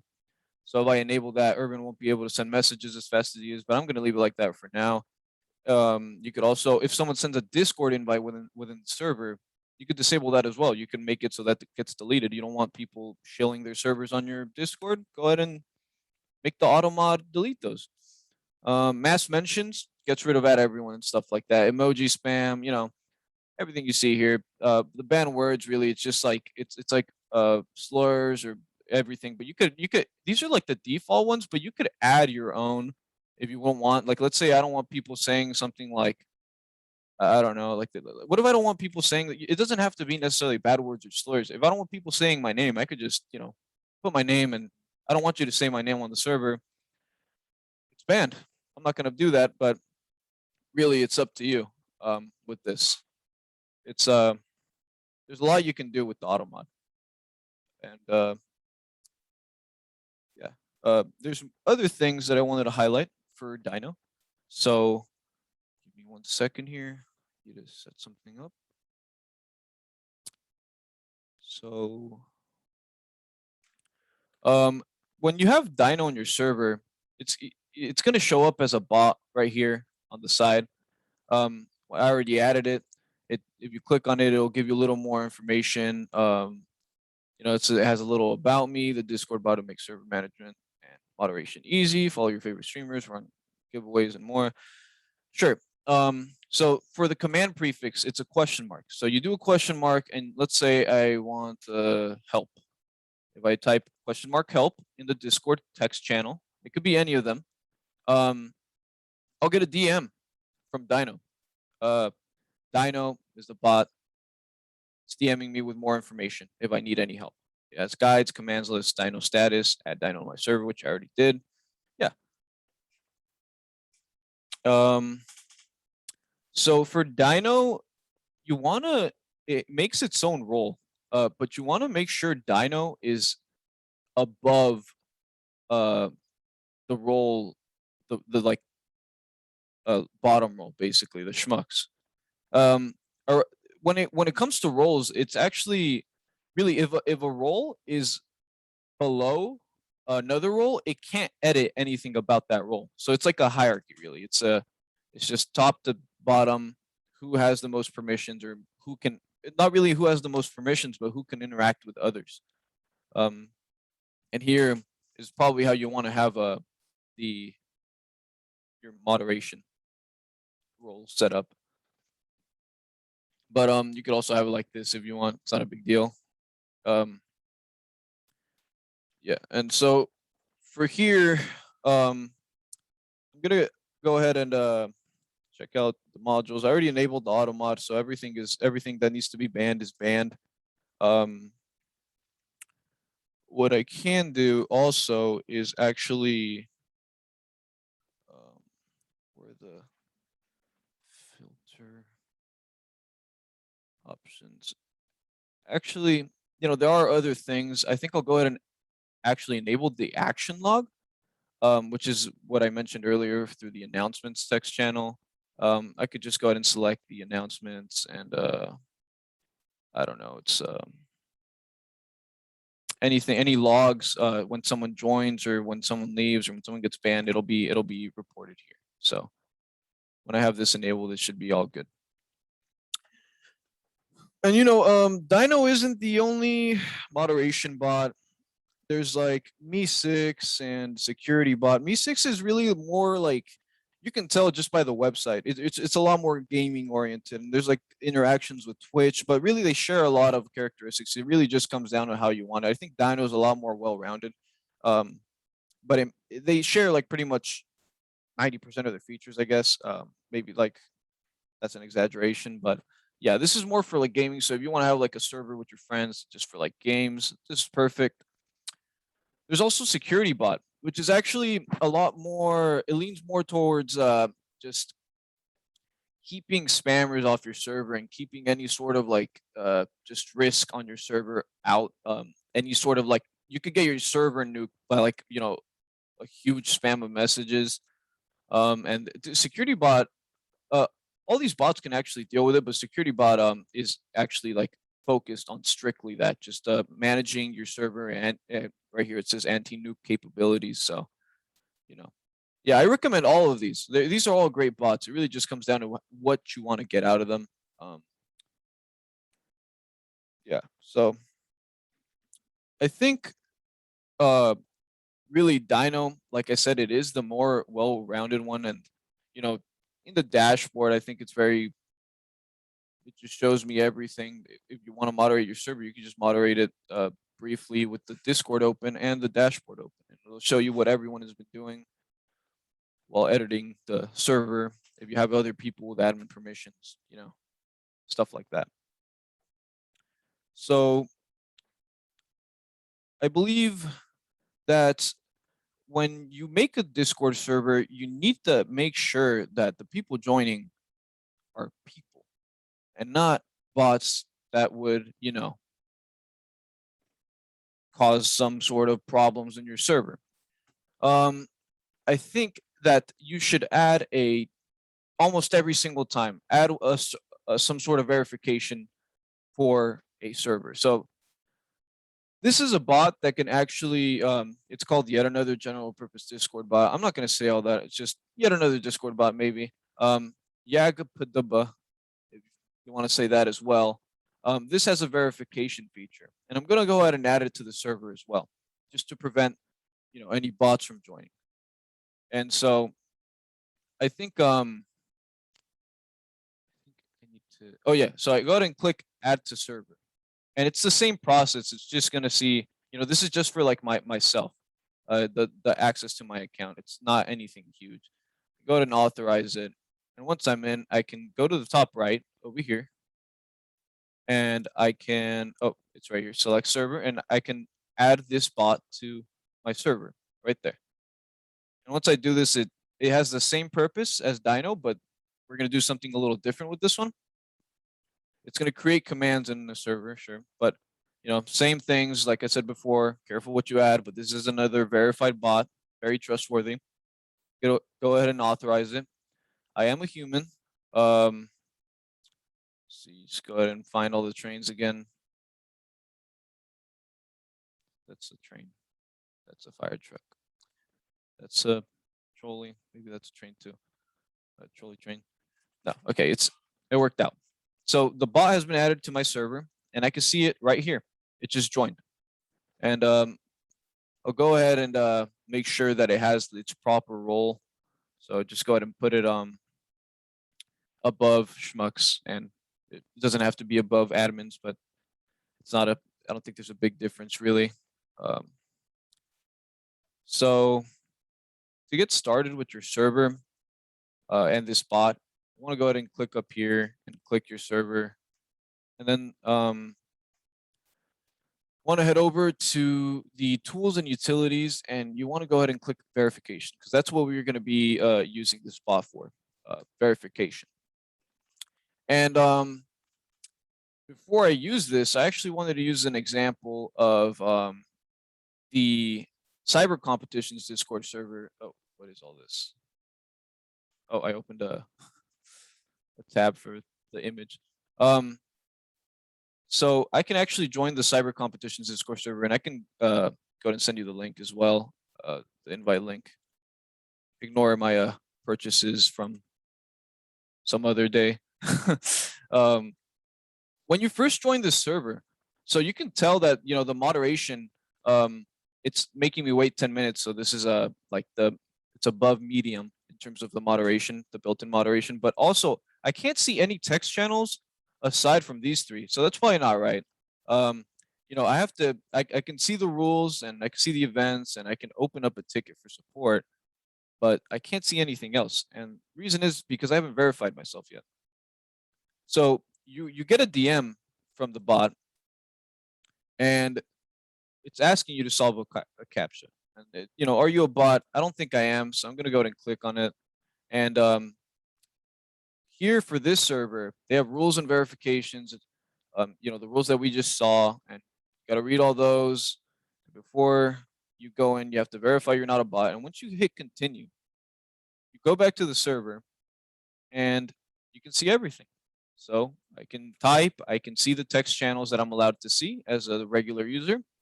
I can join the voice channel if I'd like.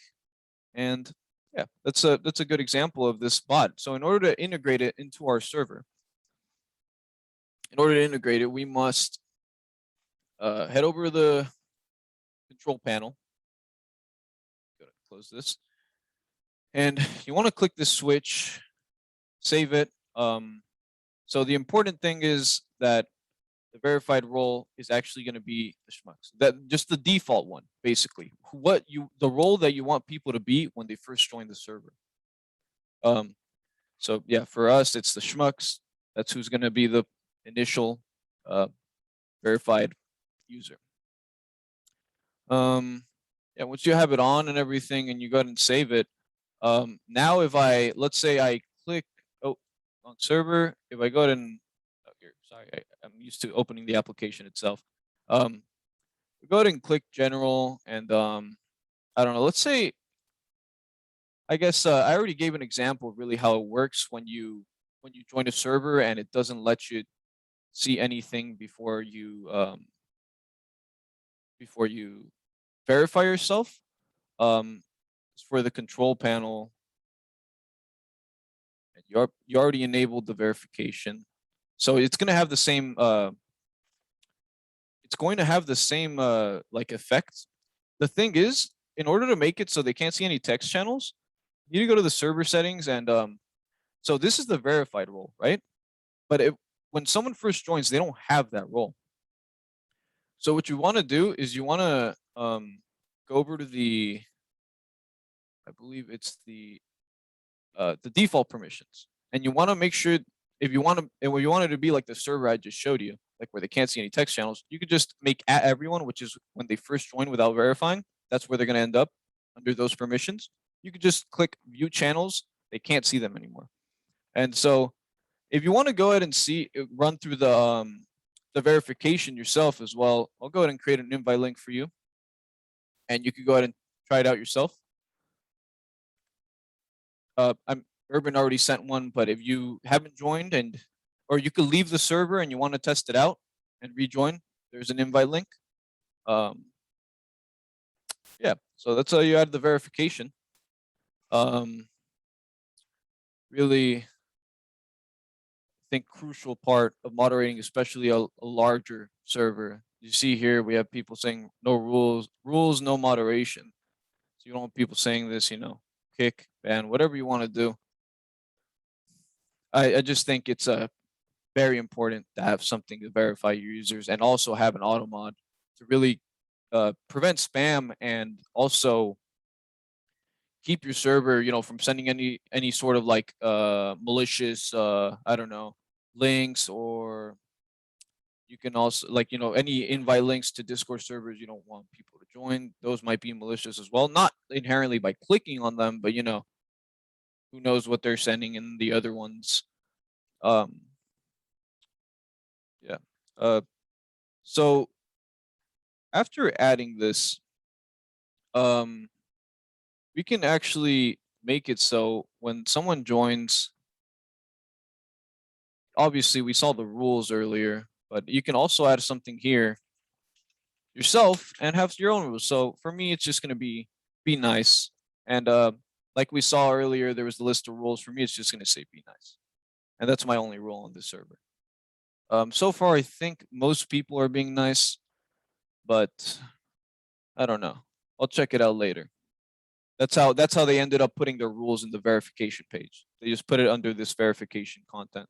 It says right here, verification, verified page content. So what we can do from here is show you how you can restrict access to certain channels, and certain categories of channels. So each text channel has like a little gear next to them, and each one has their own settings and permissions. Let's say I have an off topic and I want this to be strictly business for everyone except me and I don't know, the rest of the admins or something. I can get the off topic text channel and just edit the permissions, make it a private channel, and only the admin roles and I guess the bots can view that text channel. And if you're a part of this server right now, you'll be able to see that you can't see this text channel yourself if you're not an admin.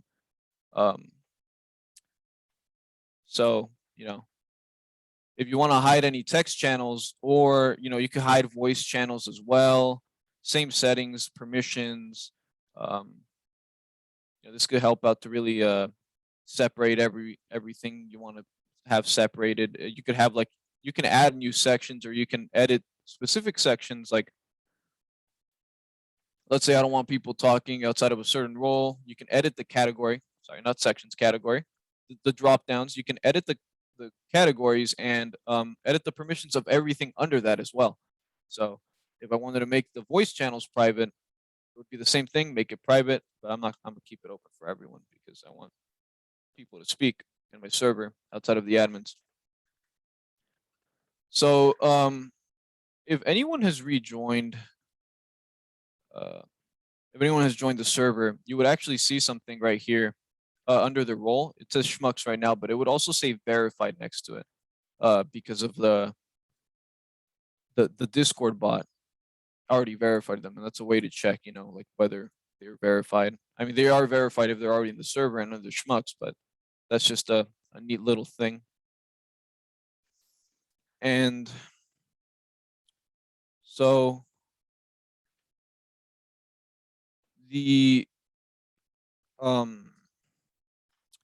all these things and all these bots are really like more useful for like big community bots like this. I mean, like you see this, there's 152 people in this Discord server. So these are crucial for you to really have this server flowing well. Otherwise, almost guarantee that it could be a mess. Yeah, but if you're having just like a Discord server with friends, you don't really need these things. They can be convenient, of course, especially in larger groups of people. But it was just like a community Discord server or like some sort of topic, subject, anything you want. You know, there's Discord servers for everything, really.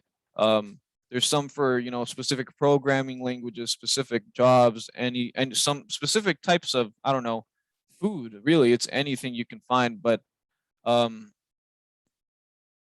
think a lot of the times, at least before, there was a problem with having a Discord account and managing your presence in each one.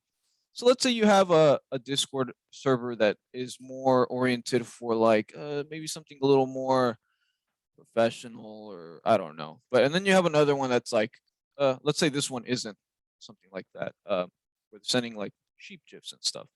And that's like the whole purpose of it. Let's say that. You can actually edit how you're viewed on this on the server by right-clicking the server and clicking Edit Server Profile. And so when you're on the server, yeah, they can click on your account, and eventually, you know, if your account allows it to, which you can switch off in your personal settings, they can see your actual username and everything. But if you edit your server profile, I'm gonna nickname myself Braulio here. I'm not going to change my picture. I'll go ahead and save it. And now I'm Braulio under this. But if you could change your picture, and it really helps with, like, you know, if you don't want to be, I guess, identified in the same manner as you are identified in other Discord servers. That's a really convenient feature that has been added relatively recently. Yeah, I think another big part of this really I haven't covered is your personal security on Discord, and you're moderating, like, you know, what people can see on your Discord account. So if you go to the bottom left and find the gear, you go to your account. I think the first thing you want to check out is your privacy and safety. Safe direct messages, automatically scan and delete direct messages, you know, explicit media content. There's server privacy defaults, allows direct messages from people in servers. If you don't want that, if you want messages from people in servers that you don't have added, you can switch that off. Allow access to NSFW servers on iOS. Yeah, you could have that offer on, whatever you would like. Who can add you as a friend? I don't want everyone adding me as a friend, maybe, so I could switch that off. Friends of friends is fine. Server members is fine. Rich presence. This one's a big one. If you are in a game, any sort of video game on that computer that you have that Discord server on, if you have this on, people can join your game through Discord without sending a request or anything. So typically people want to have this off, but some people don't. It really depends how you use your Discord account and where you use it. And same thing, like if you're in the same voice channel as someone else, they can join your game through Discord as well. But you can switch that off. And, you know, here it's for how Discord uses your data. If you don't want Discord using your data to improve Discord or use data to customize your Discord experience, you can switch that off.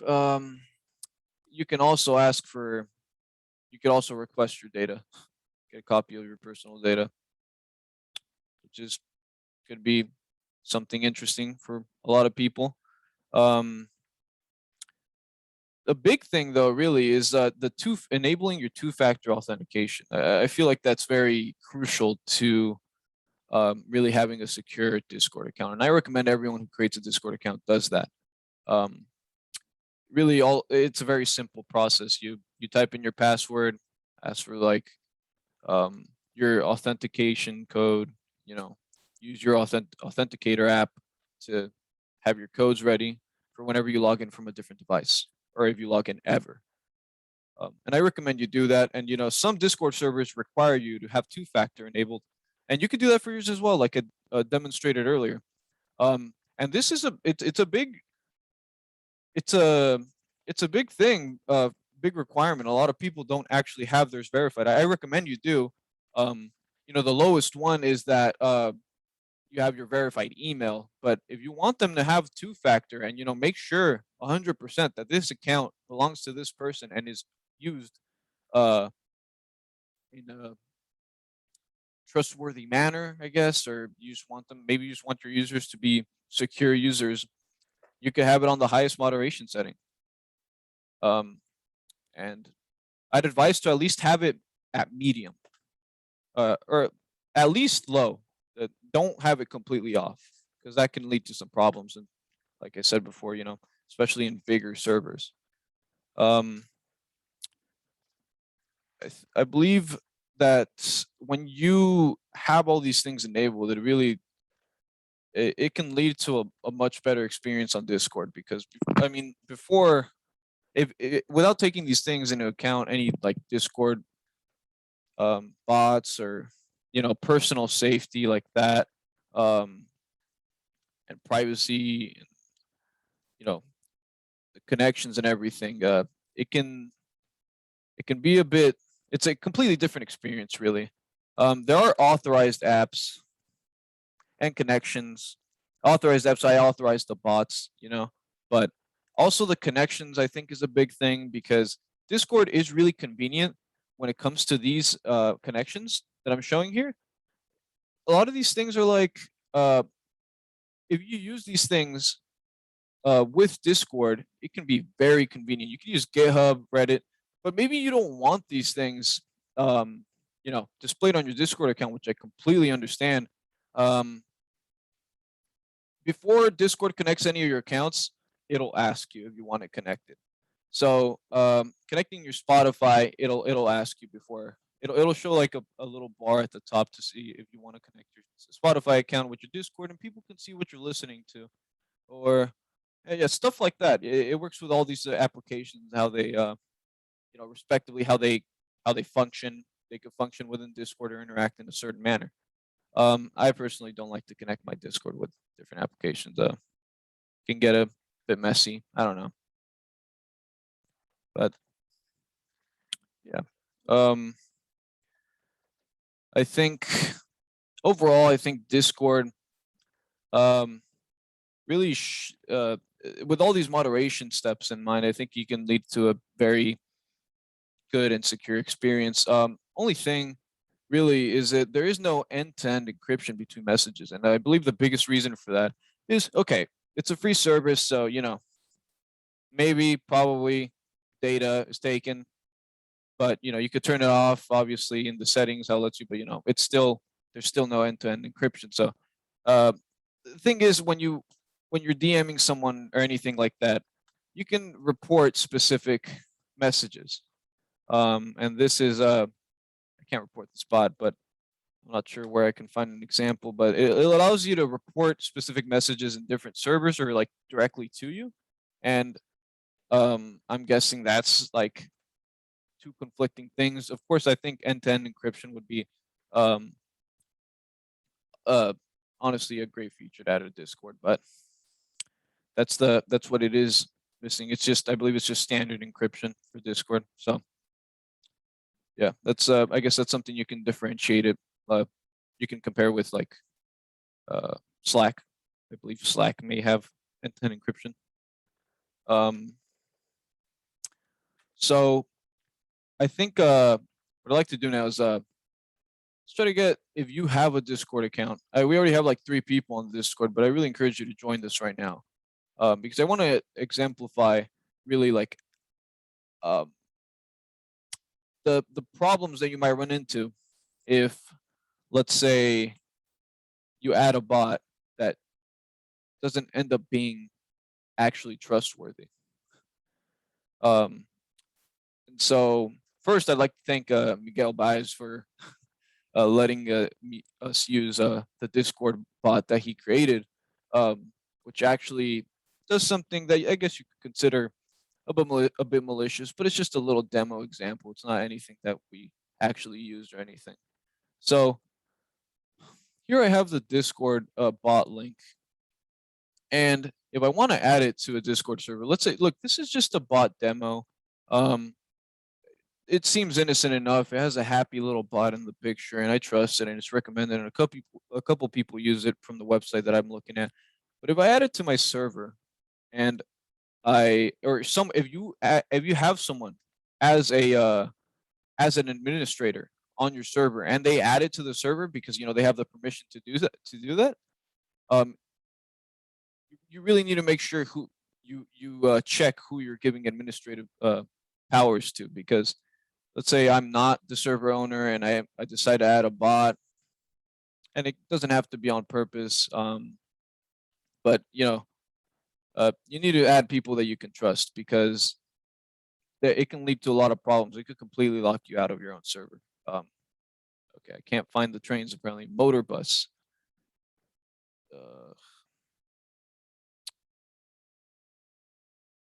1 second. Can't tell what that is. Okay, that's good enough. I added a new bot to my Discord server, and it's called CoolBot. Innocent enough, not verified.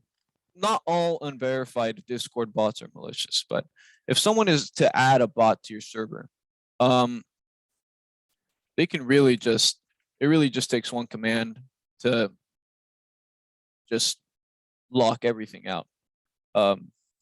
So here I ran the bot, and it actually made it so it created a new text channel, and it locked out every single text channel and voice channel for anyone that's not an admin. And this could end up being a lot worse actually if the bot has permissions, or it's granted permissions above what you have. You can be locked out of your own server as well, and it completely takes over essentially. This is the only text channel you can type in now, which it's called Purgatory. So yeah, everything else, as you can see, it's locked out. So text is limited for everything. Can't access anything. Yeah, bots can be, used for malicious intent. So you really have to be careful with what you use. But generally, they're actually a great thing to add to your servers, and highly recommend that you use them. I think now maybe I'll take some questions. Anything that you want me to show or maybe describe for me and the people with me. Any thoughts on Discord, its UI, interface, its settings, anything like that?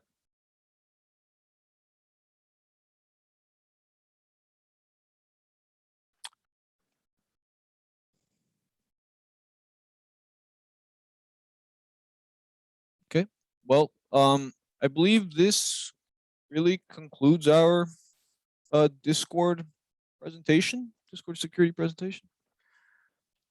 I hope I helped some of you learn how to properly keep your Discord servers and accounts safe. And yeah, so let me know if you have any questions. I can go ahead and stop sharing my screen here. Thank you very much for the presentation. That was pretty interesting, and I learned a lot from it. Is there anybody else that has a question? Let's see, there are some chats here. Nope. Okay, guys, so this was a great day, great content, great presentations. Hopefully we will have news for you soon about if we will be meeting in December or not in person. We will have a so far virtual meeting on December 4th, if I'm not mistaken, and we had 2 great presentations. One of them will include, I haven't posted yet, there's a 0-day that one of our members actually found, reported it, and got a CVE. So that is a great presentation that I'm looking forward to see. Any questions, please join us at the Discord, and we'll be in touch. Thank you very much.